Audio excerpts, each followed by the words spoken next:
How's everyone? Are you guys good? Yeah? Yeah, I like when people are interacting with me, so please interact with me today. So we've got 15 minutes to talk about something that I'm really passionate about. It's the culture of experimentation.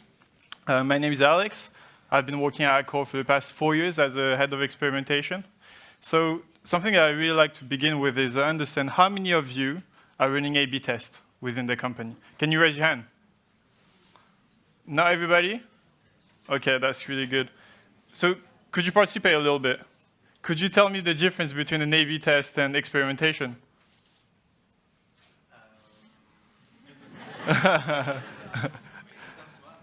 Now, made stage, he knows, don't worry. So I always like to begin with that because so many people are asking me, why are you head of experimentation or the head of A/B testing? To me, an A/B test is something that you do, right? It's when you split the traffic into multiple variations and you try to get an answer from that. Experimentation is that whole process to get to an A/B test. And basically, something that I really like that Camille and I put together is that slide where experimentation on one end is to help you discover better things, yeah? So it's about making better decisions. And then it's going to attach to something else called delivery. How can you make your MEP, your delivery more secure, have better interaction? And before going to that slide, let me tell you a bit about a story. When you think about experimentation, quite often I hear really complicated things, and I like to go back to where it actually started. The first company that did an experiment was a beer company in Dublin, Heineken. That was about 200 years ago. They were trying to understand which marketing ad would perform best. So on one journal, they published a variation A of that campaign, and on another journal, they pushed variation B. And basically, those are different coupons, and based on the coupons, they were trying to understand which feature worked best.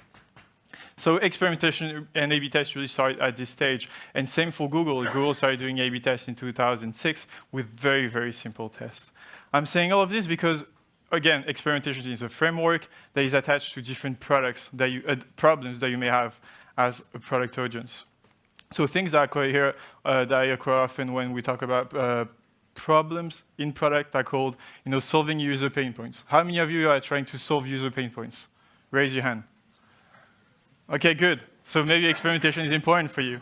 How many of you are trying to align product and business?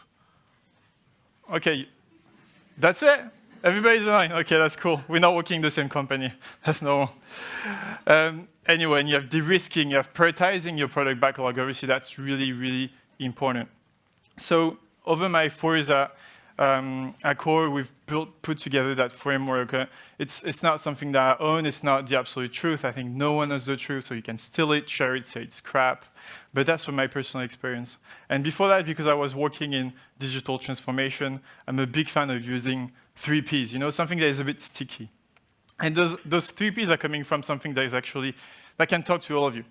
I don't know if you know that, but 2 days ago, the French Open started without Nadal, so I sold all my tickets because I felt it won't be such a good tournament. But if you think of a tennis player, it's the same as in experimentation. Your goal is to run as many tests as possible and to win as many tests as possible, correct? So a tennis player is going to try to win as many matches as possible. But they don't come on the court every single day to just try to win matches. They actually get better mentally. They try to improve from the technology perspective, having better rackets, equipment, etc., and also having a better strategy on court, a better process. So that's how we came up with the 3 Ps. What you're gonna want to do is focus on people, platform, and process. The order doesn't really matter. And I don't have the time to explain you all my rules, but I want to give you the outcome of each of those rules today. And the first one is about platform. Believe it or not, for a very long time, I was selling an A/B testing tool, and something that I realized more than the features, when you look for an A/B testing tool, you have to look for a partner. Building a culture of experimentation is a massive journey. It's going to take you from point A to point Z. So it's going to take you a long time. So what you need is finding that true partner that can progressively go along with you on all the different stages. So again, don't look for the best features all the time. Look also for that partner. Like a tennis player would pick its best brand. From a process perspective, I think that's super important in a culture of experimentation. When you talk about experimentation, quite often you're going to refer to Amazon. You're going to refer maybe to Google. You're going to refer to Booking.com. And many of us, when they actually create their first team of experimentation, are going to try to mimic those guys. Well, let me tell you something. Whenever I try to do the same thing, I've completely failed. Imagine going for the first time of your life on the tennis court and trying to play like Roger Federer. I know a guy in this audience who tries that every day, but doesn't work. What you have to do is actually start at the beginning of everything. And it's the same thing for experimentation. So what I mean by this entire process, what's really important is to recognize that there's many processes that exist. There is not a perfect process, and probably in your own company you will have multiple processes that exist. And finally, the people. For a very long time, I thought, everybody should be experimenting. So I would arrive in my company and say, well, why is not everybody testing? And a chief officer working on a personal digital transformation a couple of months ago told me, well, when you're transforming a company, you're going to have detractors and you're going to have promoters. And that's something you're going to have to recognize. In experimentation, it's the same thing. You're going to have promoters that you're going to have to make shine if you want to grow your program. And then you're going to have detractors that you're not going to get rid of. So you need to put them in the neutral position and then a promoter position. So that was all the theory, but I thought it was really important to share with you all of that. And that leads to something that we try to put together. It's a framework.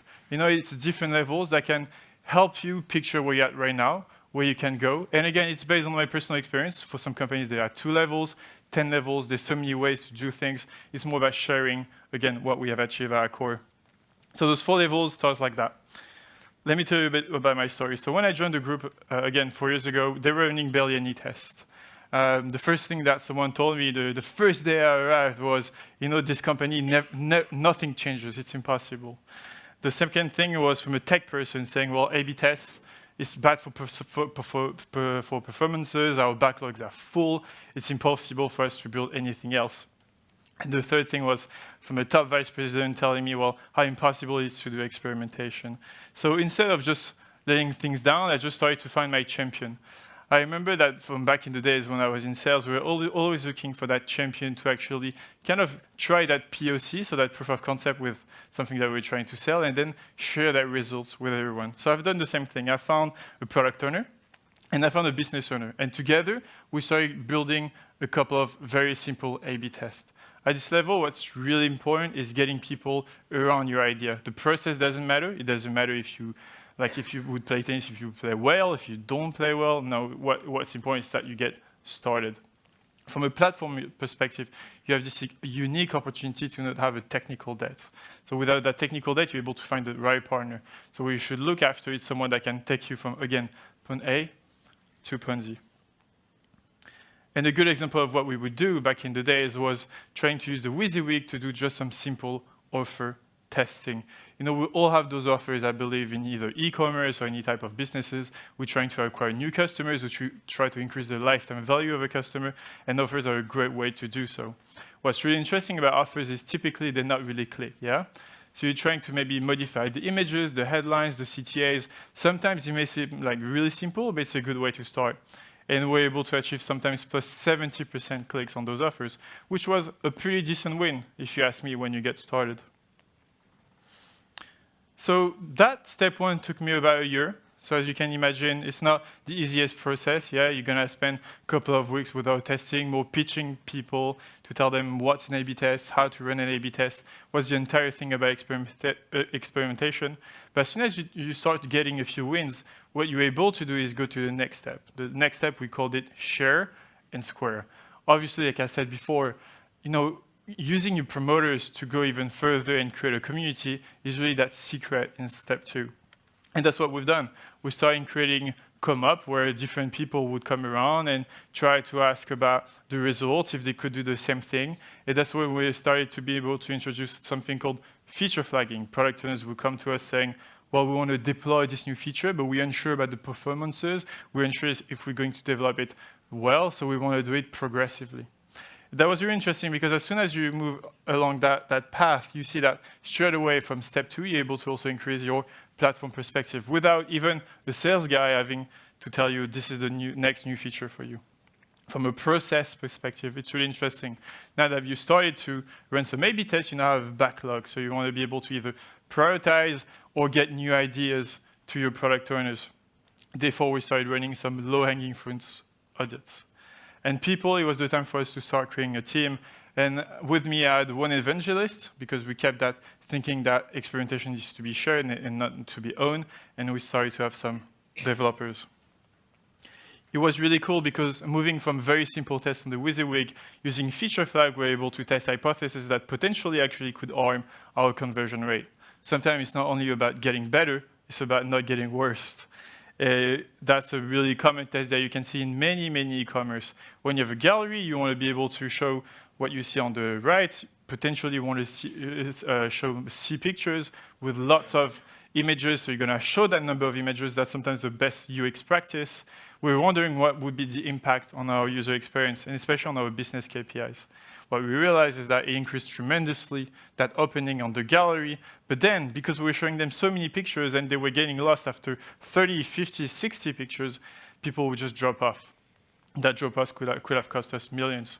So as you can see, by just implementing one line of code, we're able to collect user feedbacks and we're able to make a decision. That's really the power at step 2. Then you get to the next level. That step 2 took us to about maybe a year to 2 years.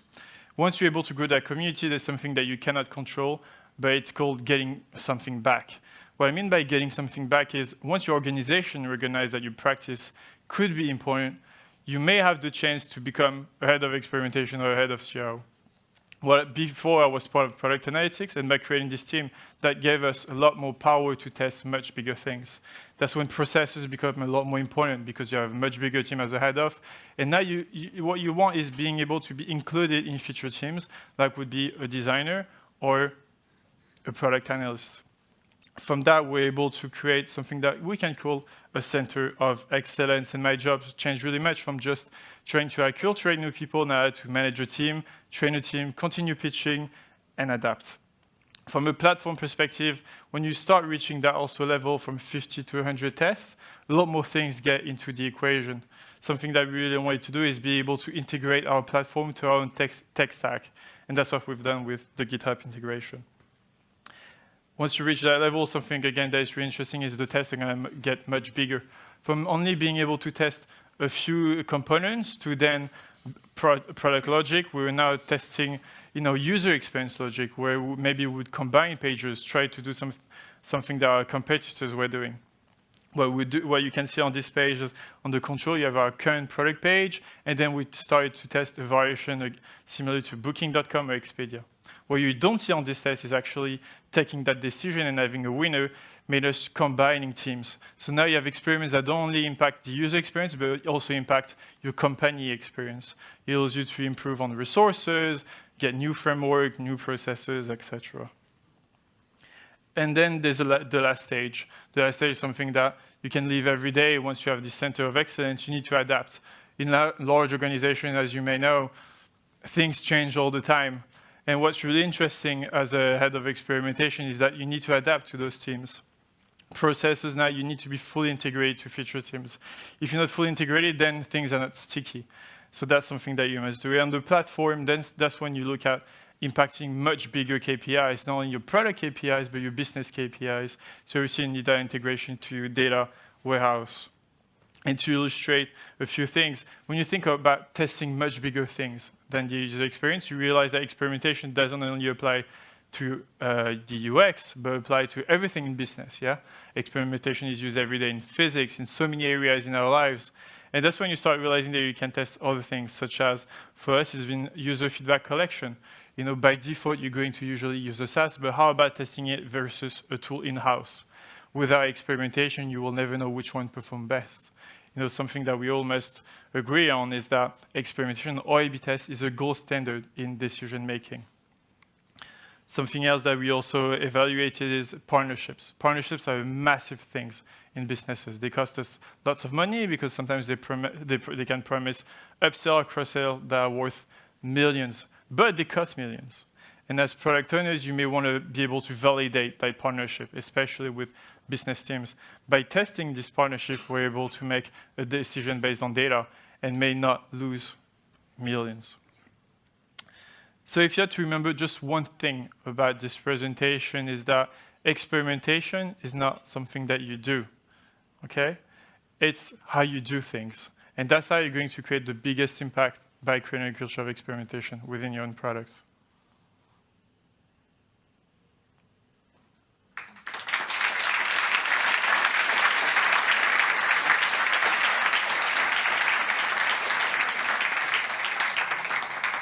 I think I can take one question or two.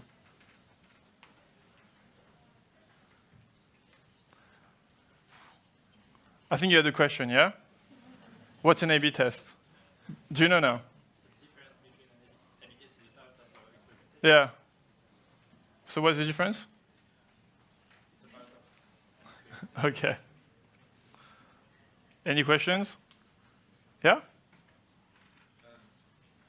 What were your criteria of do I run an A/B test or not? Because it's also costly to test different features, and we cannot do that on any feature maybe. So at Accor, when you decide to go A/B testing and To be honest, I think you should run an A/B test as soon as you're not sure if it's going to impact performances or not. Usually, you can make a really quick calculus if the ROI is going to be positive or not. We're able to have a really great agility with our products, so whenever we're unsure, we make an A/B test, and then we're able to make a decision. By making sure we can test as many things as possible, it gets into the product process, and then it just becomes a routine. Yeah? Is everybody super advanced in experimentation? Yeah, that's cool. Okay, I'll be happy to share to talk to any one of you if you want. I'll be in the big room later on. Thank you.